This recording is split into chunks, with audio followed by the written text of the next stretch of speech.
Hey guys, how's it going? Welcome to my video. Okay, so I am going to do this video and give you guys some troubleshooting steps if you guys have the same issue that I had a couple days ago.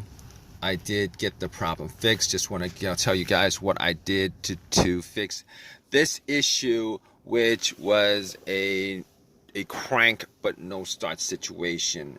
All right, so basically I was at Walmart and parked my car, went to Walmart and spent about an hour there, came back out and tried to start my car, and my car cranked but it did not start. It kept on cranking but it did not start. So basically best place to be if I had a situation when I had that situation, considering, you know, if it's something easy to fix, I could probably get a lot of things. But anyway, I cranked it a couple of times. It kept on cranking. It kept on cranking. Didn't start up. Didn't crank over. So first thing that came to my mind was it's probably the battery, right? Haven't changed the battery for a couple years. Probably the battery. I haven't actually touched the battery for a couple of years. Haven't changed it. It was, you know, there's probably corrosion. But here's the thing about it. It was a strong crank. It wasn't a weak crank. It wasn't a slow crank. It was a strong crank. So that actually had me thinking, maybe it's not the battery. So I turned on the headlights, went out and checked the headlights. The headlights were pretty bright. So that actually made more of a case that it's probably not the battery. So I opened up the hood, obviously, checked out the battery. There was some corrosion on there. There was some corrosion on there. There was some corrosion on the battery. So basically what I did was I took some cans of Coke that I bought and put 2 cans and pretty much just you know, dunked it on the terminals. Pretty much just, you know, poured it on the terminals. You know, it's kind of messy, it's kind of dirty, it's kind of messy, it's kind of dirty. It, you know, it's gonna turn syrupy when you guys do that, but it will. Just take some water and rinse it off, guys. That's what I did also. But anyway, it oxidizes, it bubbled up. A lot of the corrosion was taken, was you know, came off. And went back to Walmart to get a couple of things. Went back to Walmart to get a wire brush. And pretty much cleaned up the battery terminals. Got a little set of wrenches and but I probably, you know, probably didn't need to do all that because I actually have a power pack to test that out. Thinking about it right now, but anyway, I cleaned it up. Try to crank it. It cranked. I mean, the crank might have been a bit stronger, but it cranked. Just didn't turn over. So I was like, all right, all right. I forgot that I had the power pack in the back, but took the power pack out, popped it on, and try to turn it over. It cranked. It did not turn over. So at that point, I was like, okay, probably, I'm like, at that point I was 100% sure it wasn't the battery, considering considering the cranks were strong. It kept on cranking pretty strong, and putting the power pack on there, it should have just started up. It did not start up. So at that point I was like, I can rule out it's not the battery. All right. As far as the wiring on the battery, I could rule out that it wasn't the wiring on the battery either, because I actually did check out the ground wire. The ground wire is a negative cable, guys. For the most part, the ground wire is just connected to the frame of the car. I looked at the ground wire just to see whether there was any kind, whether it was loose, rusted, anything like that. It wasn't. It was very tight onto the frame, connected. There was no frayed wiring or anything like that. So I was like, okay. Okay, it's not probably not the wiring, probably not this. Okay, so I'm ruling out things at that point. All right, I'm ruling out the battery, I'm ruling out the wiring, and on top of that, I ruled out the alternator. The alternator wasn't really in what I thought it was causing it anyway, considering it cranked up pretty strong. And cranking up pretty strong means that the battery was pretty strong. And when I put the cables on from the power pack, and it didn't start off up, it's not the alternator, guys. You guys think it's not the alternator? It's none of that other stuff. Okay. So at that point, I was like, here's the thing. As far as me, if you guys are in this situation, you guys trying to troubleshoot this whole entire thing, trying to rule out certain things. All right, here's the thing. There was no check engine light on the dash at all. No check engine light on the dash before the situation happened. I haven't had a check engine light on my dash for a while. Had some other issue, but that was a long time ago. No check engine light on the dash, okay?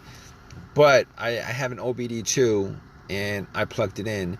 And what this situation could be caused by also your car's computer not registering, not connected to your car for whatever reason. Could be a fuse, a short somewhere, whatever.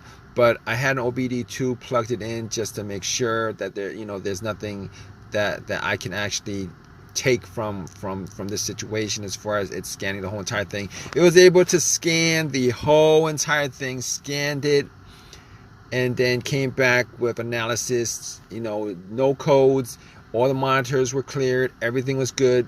At that point, I knew that it was able to read the car's computer. So there's nothing wrong with the car's PCM, ECM.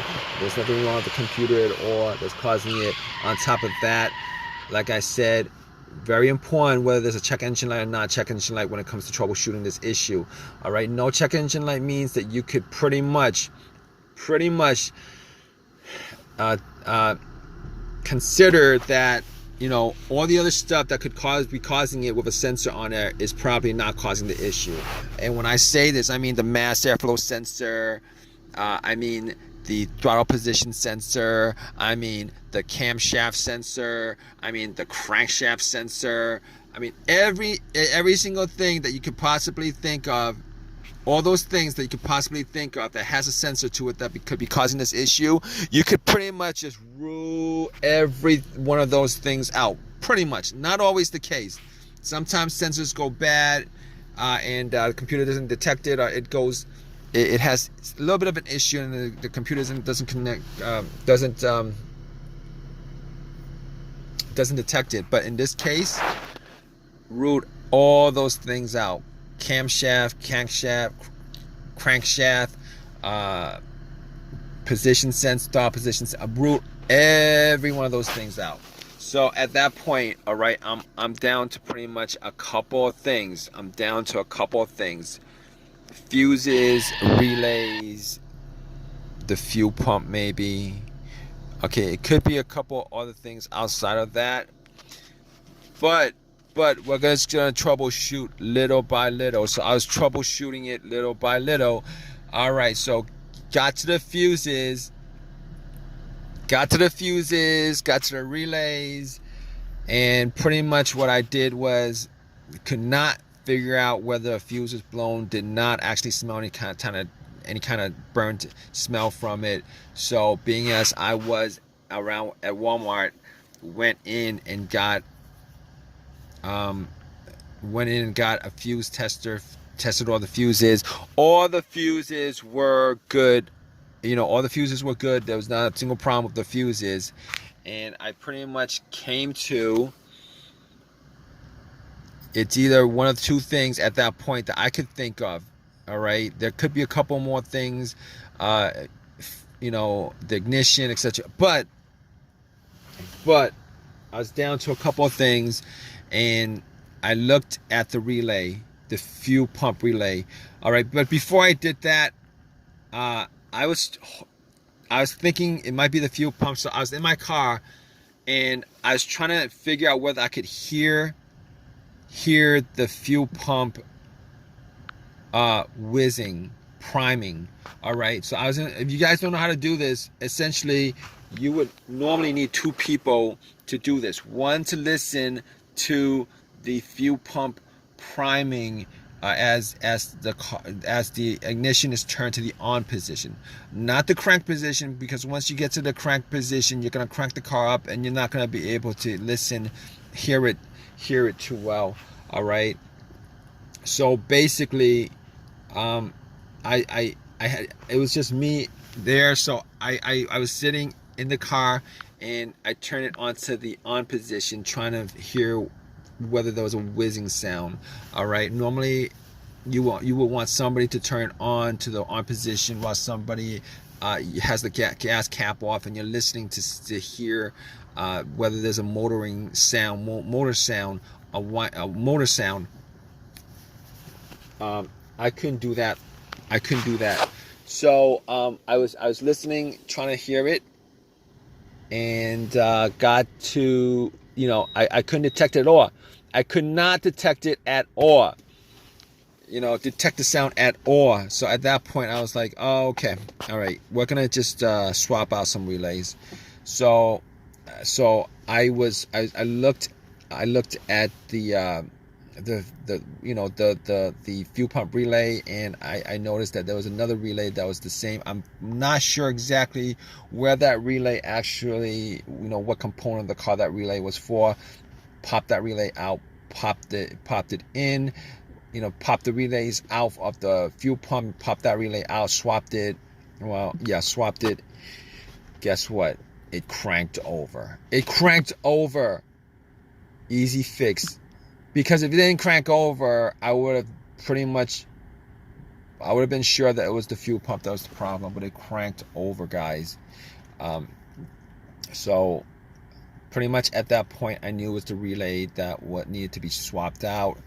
Drove it to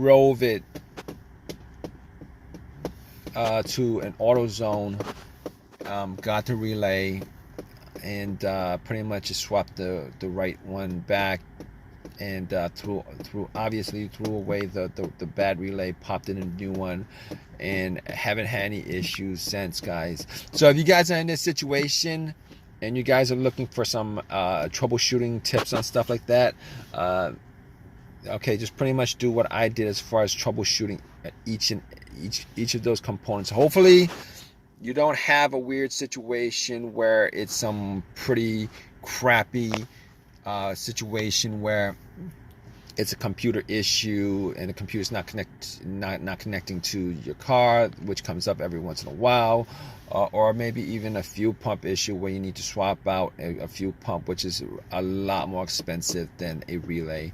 But I hope this has helped you guys out. If you guys like this video, please leave a comment in the comment section. Please subscribe. Please give me a thumbs up. Thanks. All right, guys, take care.